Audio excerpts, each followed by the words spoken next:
Hello. Hello. ആ, പിന്നെ അളിയ ഇന്നലത്തെ ബാറിനാണ് വിഷയം ഉണ്ടായി അളിയ.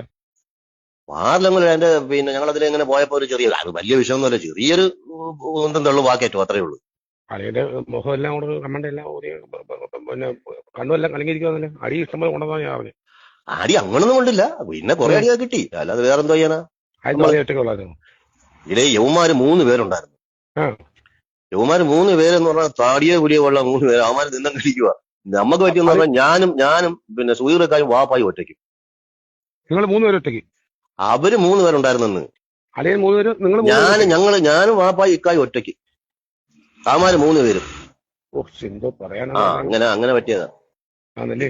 അങ്ങനെ പറ്റിയതാ, കേസ് കൊടുത്തിട്ടുണ്ട്, അവന്മാരകത്താവും. കാര്യം അമരകത്തോ അല്ലെ? അവന്മാരകത്താവുന്ന ഞാനൊക്കെ അകത്താവുന്ന ഇടി കൊണ്ടായിരുന്നില്ലേ അവന്മാരിൽ ഇടിച്ചത്. ചുരുക്കം ഇടി അളിയനെ കിട്ടി. ഞങ്ങൾ 3 പേര് ഒറ്റയ്ക്കല്ലോ, അവന്മാര് തടിയെ കൂടിയ പോലെ അവന്മാര് എന്തോ ചെയ്യാൻ, അവന്മാർ നമുക്ക് പിടിച്ചിരിക്കാൻ പറ്റിയില്ല. മാത്രമല്ല ഇത് സംഭവിച്ചെന്ന് അറിയോ, ഉം. എന്റെ മൂക്കാൻ വേണ്ടിട്ട് ഇടി കൊണ്ടപ്പോഴത്തെ ഇക്ക കയറി ഓടി. ഓ, ആരാ നമ്മുടെ സുധീർക്കായി? സുഹീർ കയറി ഓടി. വാപ്പ അന്തം വിട്ട് നോക്കി വയ്ക്കുവോ, ആ സക്കത്തിൽ അവന്മാരെ കീറി തന്നെ. ഓ, ആ, അങ്ങനെ ആ, പറ്റി. പോട്ട് നമ്മൾ കേസും കൊടുത്തു.